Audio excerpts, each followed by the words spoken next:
ஊர்ல ஒரு குட்டி குரங்கு இருந்துச்சு. அந்த குரங்கு ரொம்ப ரொம்ப குறும்பு பண்ணும். ஒரு நிமிஷம் கூட அது சும்மாவே இருக்காது. மரத்து மேலேருந்து தரையில குதிக்கும், தரையிலேருந்து செடிக்கு தாவும், செடியிலேருந்து மரத்துக்கு போகும், பழங்கள் எல்லாம் பறிச்சு போடும். ரொம்ப குறும்பு பண்ணிக்கிட்டே இருக்கும். ஒரு நாள் அந்த குட்டி குரங்கு மரத்துக்கு மேலேருந்து தரையில தொப்புன்னு குதிச்சுது. அது வேகமா குதிக்கிற போது அந்த குரங்கோட வால் பக்கத்துல இருந்த வேலி மேல பட்டுடுச்சு.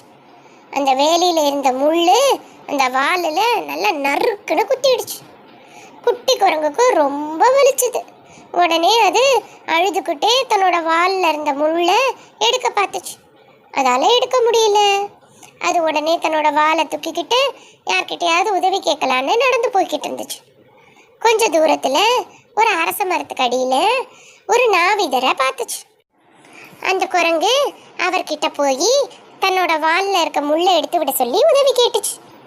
நாவிதரும் அந்த குட்டி குரங்கை பார்த்து பாவமா இருக்கவும், சரி நீ அசையாம இருந்தேன்னா நான் உன்னோட வாலில் இருக்க முள்ளை எடுத்து விடுறேன் அப்படின்னு சொல்லி சொன்னார்.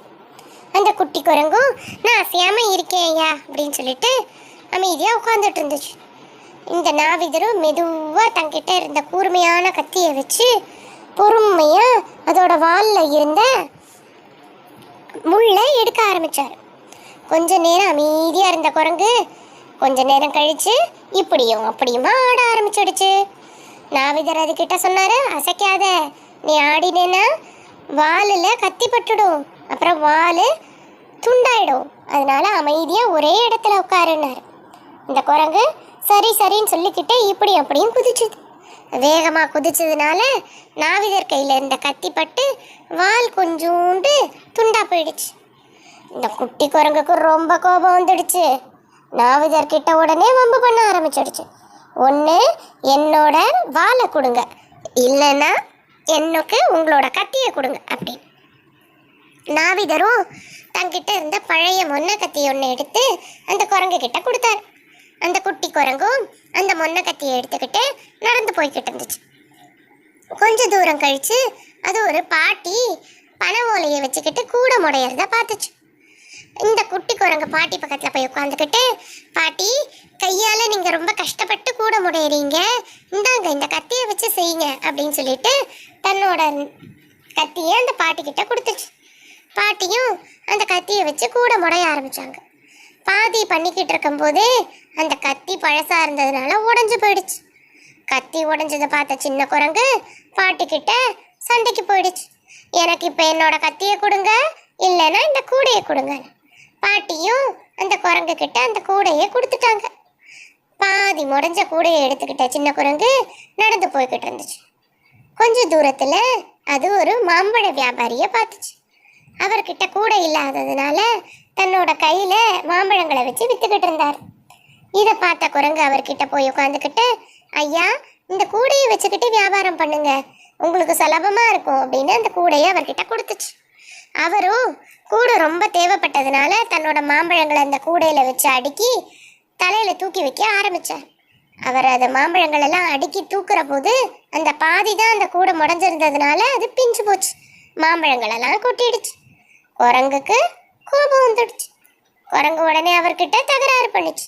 எனக்கு இப்போ என்னோட கூடையை மறுபடியும் கொடுங்க ஒழுங்கா, இல்லைன்னா எனக்கு மாம்பழம் கொடுங்க அப்படின்னு கேட்டுச்சு. உடனே அவரும் 2 பெரிய மாம்பழங்களா எடுத்து அந்த குட்டி குரங்கு கிட்ட கொடுத்துட்டார். இந்த குட்டி குரங்கு ஒரு மாம்பழத்தை நல்லா ரசிச்சு ருசிச்சு சாப்பிட்டுச்சு. அது ரொம்ப சின்னதா இருக்கிறதுனால அதோட தொப்பை ஒரு மாம்பழம் சாப்பிட்டோன்னே முட்டிடுச்சு. அது ஒரு மாம்பழத்தை நல்லா சாப்பிட்டுட்டு இன்னொரு மாம்பழத்தை கையில் எடுத்துக்கிட்டு நடந்து போய்கிட்டு இருந்துச்சு. கொஞ்ச தூரம் தள்ளி அங்க ஒரு எண்ணெய் விற்கிற வியாபாரியை பார்த்துச்சு. அந்த எண்ணெய் வியாபாரி ரொம்ப தாகத்தோட ஒரு மரத்தடியில உட்கார்ந்துருந்தார். உடனே இந்த குரங்கு அவர்கிட்ட போய் தங்கிட்ட இருக்க மாம்பழத்தை கொடுத்து, ஐயா உங்களை பார்த்தாலே ரொம்ப களைப்பா இருக்கிற மாதிரி தெரியுது, இந்தாங்க தாகத்துக்கு இந்த மாம்பழத்தை சாப்பிடுங்கன்னு கொடுத்துச்சு.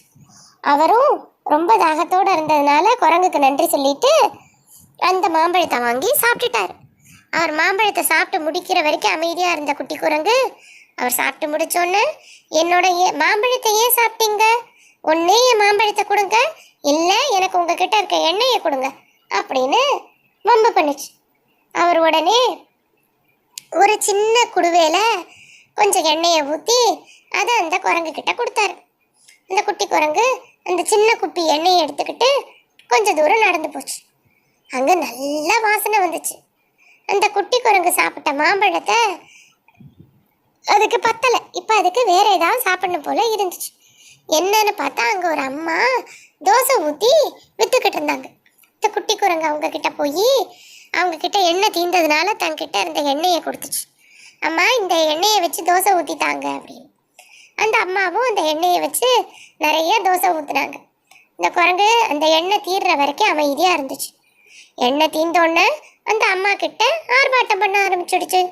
எனக்கு ஒன்று என் எண்ணெயை திருப்பித்தாங்க, இல்லைன்னா சாப்பிட்றதுக்கு தோசை தாங்க அப்படின்னு. அந்த அம்மா ஒரு இலையில 2 தோசையை வச்சு அந்த குரங்கு கிட்ட கொடுத்தாங்க.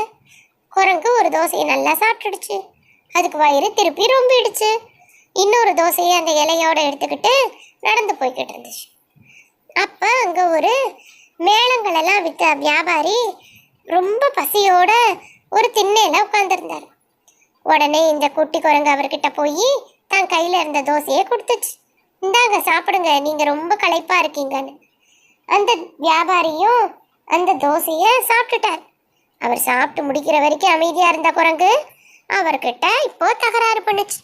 என்னோட தோசையை திருப்பி கொடுங்க, இல்லைன்னா எனக்கு உங்ககிட்ட இருக்கிற ஒரு மேளத்தை கொடுங்க அப்படின்னு. அவரும் தங்கிட்ட இருந்த ஒரு சின்ன மேளத்தை எடுத்து அந்த குரங்கு கிட்ட கொடுத்தாரு. அந்த மேளத்தை எடுத்துட்ட குரங்கு கொஞ்சம் தூரம் நவுந்து போய் ஒரு மரத்து மேலே ஏறி உட்காந்துக்குச்சு. காலையிலேருந்து நடந்த விஷயங்களை அது யோசிச்சு பார்த்து ஒரு பாட்டு பாடுச்சு. என்ன பாட்டு தெரியுமா? வாலு போய் கத்தி வந்தது டும் டும் டும் டும், கத்தி போய் கூட வந்தது டும் டும் டும் டும், கூட போய் மாம்பழம் வந்தது டும் டும் டும் டும், மாம்பழம் போய் எண்ணெய் வந்தது டும் டும் டும் டும், எண்ணெய் போய் தோசை வந்தது டும் டும் டும் டும், தோசை போய் மேளம் வந்தது டும் டும் டும் டும் அப்படின்னு பாடிக்கிட்டே அந்த மேளத்தை வேகமாக அடிச்சுது. அதில் அந்த மேளம் 2ஆ உடஞ்சிடுச்சு. உடஞ்சி போன மேளத்தை தூக்கி போட்டுட்டு அந்த குட்டி குரங்கு தன்னோட வீட்டை நோக்கி வேகமாக ஓடி போயிடுச்சு.